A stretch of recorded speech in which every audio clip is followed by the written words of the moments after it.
I imagine you probably picked this because there wasn't a lot of new releases you were that interested in seeing. Yeah. Maybe you can go ahead and introduce American Graffiti then, since it Okay. was the movie picked to see instead of Gran Turismo. Yeah. I'd actually been reading a couple of books about like new Hollywood, movies of the 60s, movies of the 70s. I've kind of gotten into the work of this guy, Sam Wasson. He has actually written a couple of books about like 60s and 70s cinema. He wrote this great book on the making of Chinatown called The Big Goodbye. And he also wrote this really great kind of shorter book on the making of Breakfast at Tiffany's. And they were really interesting books. And so I was just getting into that whole era. I also read a Steven Spielberg biography not too long ago. So I just had George Lucas and that whole era on my mind. I hadn't seen American Graffiti in a long time. And then, yeah, just kind of by a coincidence, it was doing, its 50th anniversary this year? Just seeing that it happened to be playing is like, oh my God, it's a perfect opportunity to see this movie. You know, I've been kind of wanting to revisit recently. I haven't seen it in a long time. Do you know the last time you saw it? Yeah, I watched it maybe a year or two ago. Okay, so fairly recently. Yeah, it was still kind of fresh in my mind because prior to that, I'd only seen it on a DVD at a friend's house a long time ago. It was basically kind of like I had stayed at a friend's house and I'd woken up early before him, and I was just kind of like killing time. I just looked through his DVDs and I saw that he had American Graffiti. It's like, I've never seen this, I'll watch this. And so I watched it like on his small TV, really, really quiet, which was maybe not a great idea. Going to see it for this anniversary screening was pretty much the first time I'd actually really sat down and watched it properly.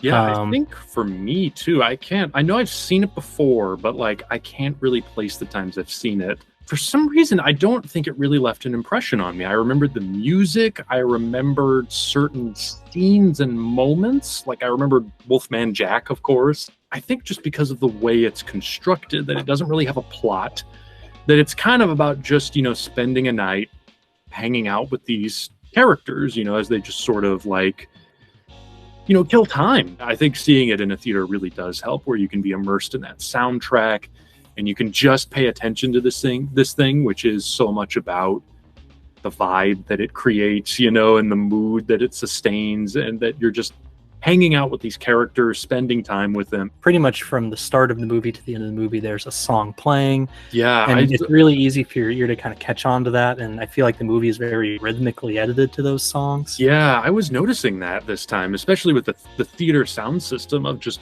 really being aware of the fact that like there is almost no pause in the music. I think there's a few brief moments where the music kind of fades away for a bit for dramatic emphasis, but otherwise, this is like a movie that's 110 minutes long, something like that. And yeah, the music never stops. It's mixed in such a complicated way too, because sometimes it's diegetic, it's coming from an on-screen source. Sometimes it's non-diegetic. It's just kind of coming from, wherever movie soundtracks come from, the cinematic ether. But of how so much of the time, it's coming from car radios, and all the cars, are tuned to the same station. Everybody's listening to Wolfman Jack, that's who they listen to. And so the music is constantly like kind of going away, coming back in. It's kind of everywhere. This soundtrack is, just permeated into the fabric of the movie. I was really impressed by that. Probably the bigger star of the movie, more than the music, is the cars.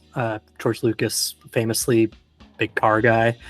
And so I feel like the engine sounds, the revving, the stalling, the tires screeching, like all of that is very, very prominent and woven in with that music. So many sequences where, a character is talking, they're having a conversation, and you're hearing music on a radio or whatever, and then maybe just like somewhere far off in the distance, you'll just hear somebody yell, or like somebody scream, or like something like that. Kids somewhere just like having their own little night out. And there's so many little details like that all throughout that just make this town feel like it's totally lit up at night. Made in 1973, it takes place in 1962? Is that right? I think so, 62, yeah. Yeah. Which I think it could probably be pretty easy to think of this as a 50s film, because I think all the music and the styles, the cars, to me, they really, really evoke 1950s Americana. Yeah, even though it takes place in the 60s, it's very much a 50s movie. It's kind of like the 60s haven't yet had a chance to take hold, but they obviously did have to construct that of getting all the period detail right. But it's not, you know, a fantasy world like something like Star Wars. You can tell that's all made, that's all constructed, and Star Wars is amazing for the reason that, you know, it really creates like a tangible world on screen. But this movie in its own way does the same thing and demonstrates, you know, that same skill of George Lucas's, that he can create, you know, these living worlds. I think it is on one level very, very nostalgic and very, very loving, but then also there's a real melancholy to it. I think that melancholy for me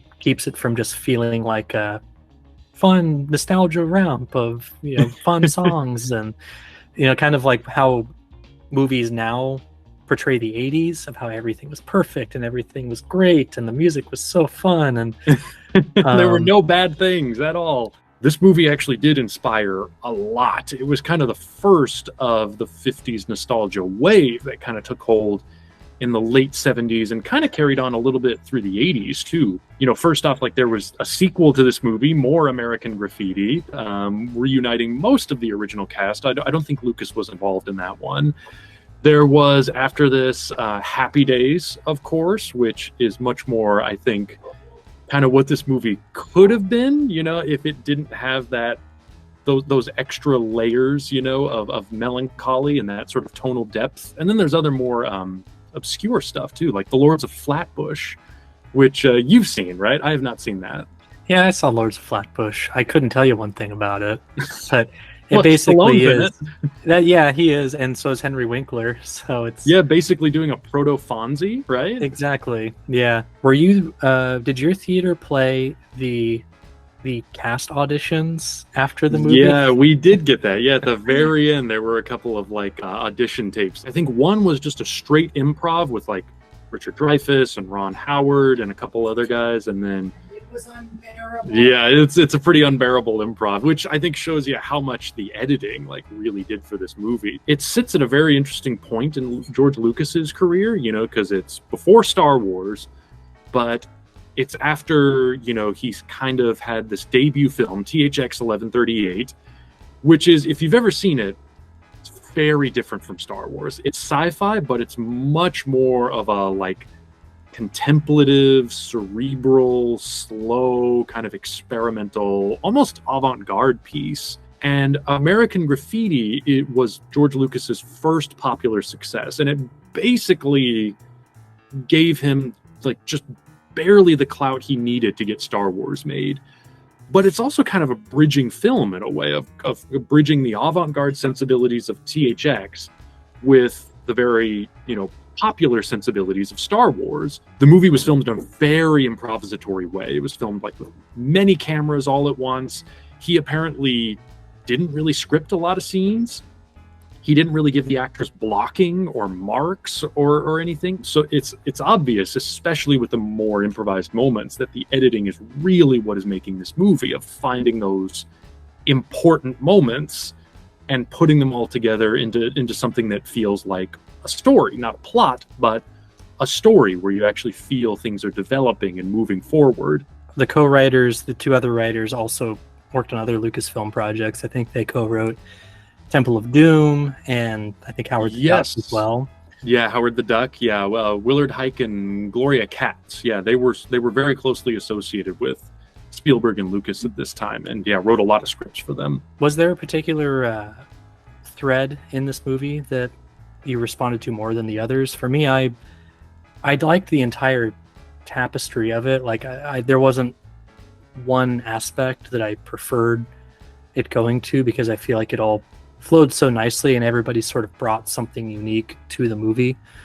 But was there a story that resonated with you a little bit more deeply than the others? I think all of the stories were interesting. I'd sort of forgotten a lot of it. Like, I remembered the Charles Martin Smith character. I remembered him, you know, getting Ron Howard's car and like getting to feel, you know, like a big shot, like cruising in this car, this really nice car. And there was other stuff that I didn't remember. Like, I remembered Ron Howard was in the movie, for instance. I didn't remember that he was kind of like that his relationship with his girlfriend was like sort of falling apart. There's a great moment where they're like doing their like last dance at the school after they've graduated, and they're just fighting, you know, just like their whole relationship is falling apart. Ferns had never seen the movie before, so I was talking with them afterwards, and yeah, they didn't know anything about it, so they didn't know that it wasn't going to have a plot, that it was just going to be this sort of hangout movie. It did kind of catch them after a bit, and they did start getting into it, and they started getting invested in some of the characters and charmed by those storylines. And then when it got to those title cards, they actually started laughing because they felt it was so like kind of out of left field for them and so in contrast with the rest of the movie. I maintain that there is almost no movie that is improved by the addition of the last minute, by the way, this is what happened to everybody. I like the title cards personally. You like them? Okay. I do, because I think I like them more this time around too. Yeah, for me it really resonates in the sense of you get caught up in this kind of fantasy world of the early 60s, late 50s, and that is such a sobering reminder of the change that was about to come, of Vietnam, of the whole idea of the James Dean hero archetype now ending in tragedy of he died behind the wheel, of that's sort of like now a dead myth, really. I think you make a good point about the James Dean archetype dying. I think that was something I hadn't really considered, because it just reminded me of the end of, I keep forgetting what it is, the one that isn't glass. Unbreakable, yeah, we talked about that. That also didn't work for Ferns. That didn't work for anybody. Yeah, it's a little goofy and Unbreakable when the title cards come up. It kind of kills the mood. A little bit, yeah. I can support that. I challenge you to give me a movie that is improved by the addition of a last-second title card. Maybe Animal House? What? Oh, okay. I have not seen Animal House, but I know what you're talking about, where the title cards are basically completely ridiculous, right? Yeah, giving kind of a parody of I didn't American see the Graffiti, end of Animal House. It was one of those ones that was always on TV, and I didn't like it enough to Yeah, stay. I've actually never liked Animal House either. And I think actually Animal House was probably a movie that was another one inspired by American Graffiti. Ferns and I actually, when we got back from American Graffiti, we actually wound up watching a couple of movies that I think were direct, like, what is it when you're not a predecessor, but you're the opposite? A predecessor, but the opposite. Yeah, when you come after. Descendants, yeah. We actually watched a couple of movies that were kind of like descendants of American Graffiti, too, because we watched Grease when we got home. We did watch Grease. Which is much more, not to say this negatively, but is much more like the cartoon, vision of the era. That movie is a cartoon. John Travolta's a cartoon all by himself. But that's what's fun about Grease. Yeah, that's what's fun about it, though. And then actually after that, we watched this one. Have you ever seen I Want to Hold Your Hand? No, that's the Robert Zemeckis movie, right? Yeah, Robert Zemeckis' first movie. And it's sort of like, it's American Graffiti, but it's for Beatlemania. That period in like I think the mid-60s when the Beatles were becoming really big. And it's another one. It's more slapstick, like it's kind of more Marx Brothers in its execution. But it's actually really, really funny and really, really charming. You hear it, it's like it's just about a bunch of these young kids that want to go see the Beatles when they're appearing on the Ed Sullivan Show for the first time. And so it's like they have to drive from Jersey to New York, and they're trying to get in the hotel room, they're trying to get into the TV studio, and you think like, that doesn't sound great. But yeah, we watched it. It's actually really, really fun and really, really clever. It's in the Criterion Collection now, so I think it's finding more of an audience, but it was one that like it got totally ignored on its original theatrical run, and it's actually a really good underrated movie, so I recommend everybody check that one out if you haven't. When Henry described the concept to me, I'm just like, what? I don't give a shit. Did you like the movie though? Yes, it was very cute. Okay, and good. The weird Eddie Deason overlap between Grease and that was weird. Oh yeah, Eddie Deason's in both those movies. Yeah, his oeuvre is skinny autistic man with special interest. Which there's a movie I want to see. Did you know he had a starring role in a movie? Whoa, no. It's basically his Corky Romano. I think it's called The Son of the Mafia or something like that. Oh my god. No. Gotta see that, even in, like, he doesn't have a huge role in I Want to Hold Your Hand. Bigger than in Grease. Yeah, no, definitely bigger than in Grease. But, like, he has enough lines that I was praying for him to shut up every time he opened his mouth. I read a story from the making of 1941. Eddie Deason also has a small role in that one. Oh. He's a ventriloquist for some reason. He has a little dummy version of himself that he talks with. And he's like, he's paired with this older actor. I forget who it is in the movie, but I remember reading a story from the production where Steven Spielberg was directing that actor who's with Eddie Deason and gets like trapped on a Ferris wheel with him. He's saying like, okay, so you're really annoyed by Eddie Deason and you want to kill him. And the actor was just like, I don't have to pretend that. No. And whenever I hear his voice, I always do think of Dexter's Lab. He was the voice of Mandark, right? Yeah. Francis Ford Coppola famously said that Star Wars was the movie that robbed us of George Lucas, the director of American Graffiti, from ever making films again. Yeah, I can see that. Seeing American Graffiti again, too, yeah, it does bring back those feelings of like, man, I wish he did other movies, Just the whole rest of his career was pretty much devoted to Star Wars. I was one of those people that was kind of always touting American Graffiti as his best movie. But I don't know. Having gone back to Star Wars again and kind of warming a little bit more to that movie, I'm edging more towards the original Star Wars now as his best movie. But I don't know. It's neck and neck. I love Graffiti and I love the original Star Wars. It's like, hot take. I think the original Star Wars is the only one that should have been made. I don't think any of the sequels are necessary. So bring it on. Not that they're bad. I don't think any of the sequels are bad. I enjoy, I enjoy Empire Strikes Back. I enjoy Return of the Jedi. Those have great moments in them. And we've talked about this. I enjoy the prequels. I think the prequels have great moments in them. But I think he could have just done the original Star Wars and then just left it at that. I think it's a pretty self-contained movie. History needed to happen, like the industry needed to change. You're right. And it's impossible to talk about Star Wars without talking about the impact that it had. I think it's just a great movie, though. The use of music, John Williams' score is so great. The mythic quality of the film is so great.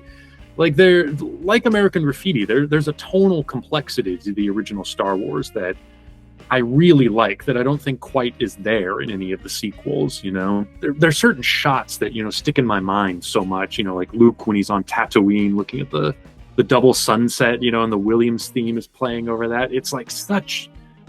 It's not just that it's famous, it's that it's such iconic image making. I think the best way to watch the first Star Wars is to not think of it as the movie that takes place within the 6 movies, the lore that it's supposed to take place in.